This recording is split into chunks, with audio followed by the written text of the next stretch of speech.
Student, good morning to all of you. आज हम लोग राष्ट्रपति के बारे में पढ़ेंगे। जानेंगे कि राष्ट्रपति हमारे देश में किस प्रकार से काम करते हैं, इनको कौन कौन सा अधिकार मिला हुआ है और इनकी क्या भूमिका है। तो सबसे पहले इनके बैकग्राउंड के बारे में पढ़ते हैं। शुरुआत से पढ़ते हैं।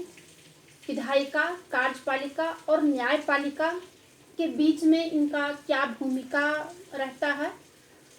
तो विधायिका, कार्यपालिका और न्यायपालिका ये सरकार के 3 अंग हैं और ये तीनों मिलकर कार्य करते हैं तथा कानून व्यवस्था बनाए रखने और जनता का कल्याण का कार्य करते हैं। और संविधान यह सुनिश्चित करता है कि ये सभी एक दूसरे से तालमेल बनाकर काम करें और आपस में संतुलन बनाए रखें। संसदीय व्यवस्था में कार्यपालिका और विधायिका एक दूसरे पर आश्रित रहते हैं। विधायिका कार्यपालिका को नियंत्रित करती है। तो कार्यपालिका का अर्थ है व्यक्तियों के उस समूह जो कानून कायदों को संगठन में रोजाना लागू करते हैं और सरकार का वह अंग जो इन नियमों कायदों को लागू करता और प्रशासन का काम करता है। ये कार्यपालिका का कार्य है। कार्यपालिका प्रायः नीति निर्माण में भी भाग लेती है और औपचारिक नाम इसका अलग अलग राज्यों में अलग अलग रहता है। जैसे कहीं पे राष्ट्रपति कहा जाता है तो कहीं पे चांसलर कहा जाता है। कार्यपालिका में केवल राष्ट्रपति और प्रधानमंत्री ही नहीं बल्कि प्रशासनिक ढांचा का पूरा सदस्य इसमें शामिल रहते हैं, जिसमें कि सिविल सेवा के सारे सदस्य भी आ जाते हैं। तो ये कार्यपालिका के अधिकारी होते हैं। तो सरकार के प्रधान और उनके मंत्रियों को राजनीतिक कार्यपालिका कहते हैं और वे सरकार की सभी नीतियों के लिए उत्तरदायी होते हैं। लेकिन जो लोग रोज रोज के प्रशासन के लिए उत्तरदायी होते हैं उन्हें अस्थायी कार्यपालिका कहते हैं। जैसे सिविल सेवक जो होते हैं, सिविल सेवा के जो अधिकारी होते हैं, सदस्य होते हैं, इन लोगों को अस्थायी कार्यपालिका कहा जाता है। अध्यक्षात्मक व्यवस्था में राष्ट्रपति राज्य और सरकार दोनों का ही प्रधान होता है, जो कि अध्यक्षात्मक शासन व्यवस्था अमेरिका में है। हम लोगों के यहाँ भारत में संसदीय शासन व्यवस्था है। तो संसदीय व्यवस्था का कार्य जिसका कि प्रधानमंत्री होते हैं और कार्यपालिका के जो प्रमुख होते हैं, प्रधान होते हैं, वो राष्ट्रपति होते हैं और ये कार्य करते हैं। तो संसदीय व्यवस्था में प्रधानमंत्री सरकार का प्रधान होता है। अधिकतर संसदीय व्यवस्था में एक राष्ट्रपति या राजा होता है जो देश का औपचारिक या नाम मात्र का प्रधान होता है। इस व्यवस्था में राष्ट्रपति राजा की भूमिका मुख्यतः अलंकारिक होती है और प्रधानमंत्री तथा मंत्रिमंडल के पास वास्तविक शक्ति होती है, जो कि हमारे देश में प्रचलित है। और साथ में ब्रिटेन में भी लगभग यही व्यवस्था है। तो अर्ध अध्यक्षात्मक व्यवस्था में राष्ट्रपति और प्रधानमंत्री दोनों होते हैं, लेकिन संसदीय व्यवस्था के विपरीत उसमें राष्ट्रपति को दैनिक कार्यों के संपादन में महत्वपूर्ण शक्तियां प्राप्त हो जाती है। अब जानेंगे कि कार्यपालिका के अंतर्गत कौन कौन से अधिकारी आते हैं। तो संघ में संघ की कार्यपालिका में राष्ट्रपति, उपराष्ट्रपति, मंत्री परिषद और महान्यायवादी आते हैं, ये केंद्र में। और फिर राज्य की कार्यपालिका में राज्यपाल, मंत्री परिषद जिसका कि प्रधान मुख्यमंत्री होते हैं और महाधिवक्ता। इन सारे पदों को और इन सारे अधिकारियों को कार्यपालिका का सदस्य कहा जाता है। अब औपचारिक शासन का प्रमुख कौन है और किस पद को कहा जाता है। तो अर्ध अध्यक्षात्मक। दूसरा है राष्ट्रपति, जो कि देश का प्रमुख होता है और वही कार्यपालिका का भी प्रमुख होता है। प्रधानमंत्री सरकार का प्रमुख होता है और प्रधानमंत्री और उसका मंत्री परिषद विधायिका के प्रति जवाबदेह होता है और एक व्यक्ति के नेतृत्व के सिद्धांत पर आधारित प्रणाली अध्यक्षात्मक कहलाता है, जो कि ब्रिटेन में है, जो कि अमेरिका में है। और राष्ट्रपति देश का प्रमुख होता है। राष्ट्रपति का चुनाव आमतौर पर प्रत्यक्ष मतदान से होता है। वह विधायिका के प्रति जवाबदेह नहीं होता है। अब हम राष्ट्रपति के बारे में जानते हैं कि संघ की कार्यपालिका का प्रमुख, जैसा कि हम लोग ऊपर पढ़ चुके हैं कि संघ की कार्यपालिका का प्रधान ये या फिर प्रमुख कहिए राष्ट्रपति होता है। और यह संघ की कार्यपालिका शक्ति राष्ट्रपति में निहित होती है, जिसका प्रयोग वह संविधान के अनुच्छेद 53(1) के अनुसार इन्होंने स्वयं या अधीनस्थ पदाधिकारियों के माध्यम से करते हैं। अनुच्छेद 58 आर्टिकल 58 के अंतर्गत राष्ट्रपति पद के लिए योग्यताएं बताई गई है। तो इसमें जो है योग्यता दिया गया है अनुच्छेद 58 में। तो क्या योग्यता है राष्ट्रपति का? पहला है कि वह भारत का नागरिक हो। दूसरा, वह 35 वर्ष की आयु पूरी कर चुका है। तीसरा, वह लोकसभा की सदस्यता निर्वाचित होने की योग्यता रखता हो। चौथा, वह लाभ के पद पर ना हो।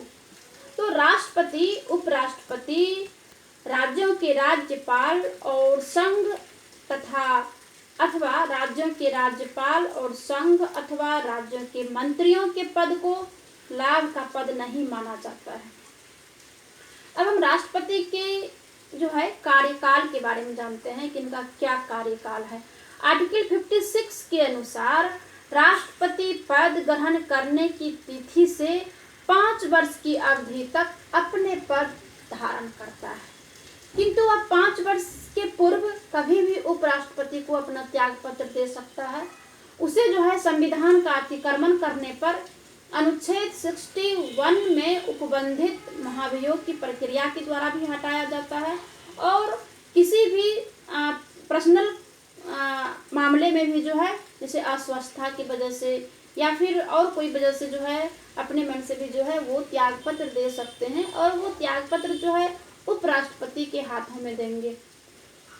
और राष्ट्रपति अपने 5 वर्ष की पद अवधि की समाप्ति के बाद भी तब तक अपना पद धारण किए रहेंगे जब तक कि उसका उत्तराधिकारी यानी नया राष्ट्रपति पद ग्रहण नहीं कर लेता है। तो राष्ट्रपति जब उपराष्ट्रपति को अपना त्याग पत्र देता है तब उपराष्ट्रपति तत्काल इसकी सूचना लोकसभा अध्यक्ष को देते हैं। आर्टिकल 62 में कहा गया है कि राष्ट्रपति की 5 वर्ष की पद अवधि समाप्त होने के पूर्व ही नए राष्ट्रपति का चुनाव कर लिया जाएगा, और यदि राष्ट्रपति का पद मृत्यु, त्यागपत्र या महाभियोग या किसी अन्य कारण से रिक्त होता है तो उसको भरने के लिए 6 माह के अंदर जो है चुनाव कर लेना है। अब है कि राष्ट्रपति द्वारा शपथ ग्रहण या प्रतिज्ञा। राष्ट्रपति शपथ ग्रहण किसके सामने जो है लिया जाता है?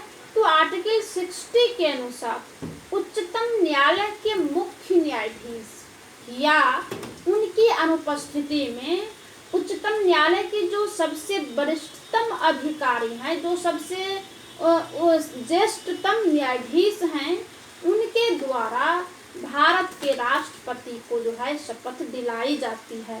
राष्ट्रपति अपने पदीय कर्तव्यों के निर्वहन, संविधान और विधि के परिरक्षण, संरक्षण तथा प्रतिरक्षण तथा जनता की सेवा व कल्याण में निरत रहने की शपथ ग्रहण करता है।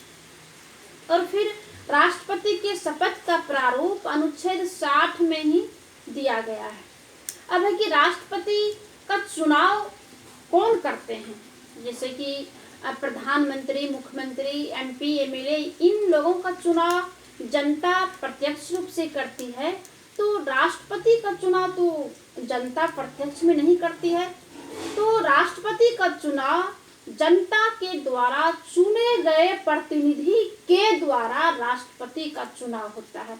तो उनमें कौन कौन भाग लेते हैं तो देख लेते हैं कि राष्ट्रपति के चुनाव में कौन भाग लेते हैं। तो संसद के दोनों सदन, संसद के दोनों सदन, राज्यसभा और लोकसभा के सदस्य और राज्य की विधानसभाओं के निर्वाचित सदस्य राष्ट्रपति के चुनाव में भाग लेते हैं। और केंद्र शासित प्रदेश के जहां विधानसभा का चुनाव होता है, जैसे दिल्ली और पांडुचेरी में जो है विधानसभा है, तो इन लोगों को भी जो है राष्ट्रपति के चुनाव में भाग लेने का अधिकार है। अब कौन नहीं लेते हैं चुनाव में भाग? तो संसद के दोनों सदन के सदस्य जो मनोनीत से किया जाता है, वो जो है राष्ट्रपति के चुनाव में भाग नहीं लेते हैं। तो लोकसभा के जैसे 2 सदस्य को मनोनीत किया जाता है और राज्यसभा के 12 सदस्य को मनोनीत किया जाता है। और विधानसभा में भी जो विधायक को मनोनयन किया जाता है, मनोनीत किया जाता है, उन्होंने जो है राष्ट्रपति के चुनाव में भाग नहीं ले सकते हैं। और फिर इनका चुनाव का प्रक्रिया क्या है? तो चुनाव की प्रक्रिया को जो है इसमें बहुत कंफ्यूजन रहता है, इसे हम एक एक पॉइंट को बताएंगे। पहले हम जान लेते हैं कि इसका मत का किस प्रकार से वैल्यू निकलता है। तो एक विधायक के मत का मूल्य बराबर राज्य की कुल जनसंख्या बटे राज्य की विधानसभा के निर्वाचित कुल सदस्य गुना 1/1000 बराबर जितना निकलता है उसे एक विधायक के एक मत का मूल्य होता है। एक विधायक के मत का मूल्य उतना होता है।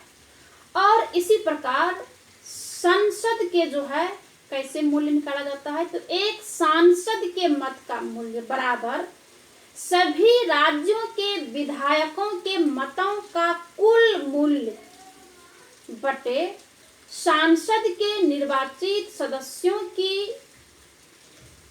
कुल सदस्य संख्या। इसी टाइप से जो है इसको निकाला जाता है। अब इसे हम पॉइंट को नोट करते हैं कि इसकी प्रक्रिया क्या है, कि राष्ट्रपति चुनाव से संबंधित कौन सा तथ्य है। तो पहला है कि मतदाता जो है उम्मीदवारों के नाम के आगे अपना वरीयता क्रम, जैसे कि 2 व्यक्ति खड़े हैं, 2 उम्मीदवार खड़े हैं, तो आप जिन्हें पसंद करते हैं उसके आगे आप नंबर डालेंगे, 1 या 2 या 3 या 4। अब जो है प्रथम चरण में उम्मीदवारों के मतों की गणना उनको प्राप्त प्रथम वरीयता के मत के आधार पर होती है। पहले बार जो वोट पड़ चुका है उसकी मत का गणना किया जाता है। फिर उम्मीदवार को निर्धारित मत अगर नहीं मिलता है तब उस स्थिति में मतों के स्थानांतरण की प्रक्रिया शुरू होती है। आगे है कि द्वितीय चरण में प्रथम वरीयता के न्यूनतम मत प्राप्त करने वाले उम्मीदवार को उम्मीदवारी रद्द करके इसके द्वितीय वरीयता के मत को अन्य उम्मीदवारों के प्रथम वरीयता के मतों में बांट दिया जाता है। तो यह प्रक्रिया जो है तब तक जो है चलता है जब तक कोई उम्मीदवार निर्धारित मत नहीं प्राप्त कर लेता है। और भारत में जो है राष्ट्रपति का चुनाव एक व्यक्ति कई बार भी राष्ट्रपति बन सकते हैं। जैसे कि अमेरिका में 2 बार बनने का प्रावधान है, वैसा यहाँ पे नहीं है। तो इसी प्रकार से जो है राष्ट्रपति का चुनाव होता है। अब जो है राष्ट्रपति पर महाभियोग से संबंधित प्रक्रिया में केवल संसद के दोनों सदनों के निर्वाचित एवं मनोनीत सदस्य ही भाग लेते हैं। महाभियोग जो है संसद की एक अर्ध न्यायिक प्रक्रिया है, लेकिन राज्य के विधानसभा तथा दिल्ली और पांडुचेरी के जो विधानसभा के जो निर्वाचित सदस्य जो चुनाव में भाग लेते हैं वो जो है महाभियोग की प्रक्रिया में भाग नहीं लेंगे। तो महाभियोग के द्वारा राष्ट्रपति को हटाने की यही प्रक्रिया है। अब जो है भारत के राष्ट्रपति के द्वारा नियुक्त किए जाने वाले पदाधिकारी यानी राष्ट्रपति जो है किन किन पदाधिकारी को नियुक्त करते हैं। तो प्रधानमंत्री और उसके अन्य मंत्री को, महान न्यायवादी को, सीएजी यानी महानियंत्रक व महालेखा परीक्षक को भी नियुक्त करते हैं। उच्चतम न्यायालय और उच्च न्यायालयों के न्यायाधीशों की नियुक्ति करते हैं। मुख्य चुनाव आयुक्त एवं अन्य चुनाव आयुक्त का भी राष्ट्रपति के द्वारा नियुक्ति होती है। और संघ लोक सेवा आयोग के अध्यक्ष और उनके सदस्यों की भी नियुक्ति होती है। और राज्य के राज्यपाल और उपराज्यपाल जहाँ की केंद्र प्रशासित एरिया है, क्षेत्र है, वहाँ जो है उपराज्यपाल होते हैं।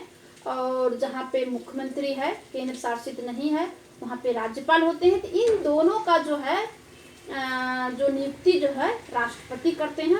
और वित्त आयोग के अध्यक्ष की भी जो है नियुक्ति करते हैं। आज जो है इतना ही रहने देते हैं। अगले एपिसोड में, अगले पार्ट में जो है इसे आगे बढ़ाएंगे। ठीक है, जय हिंद।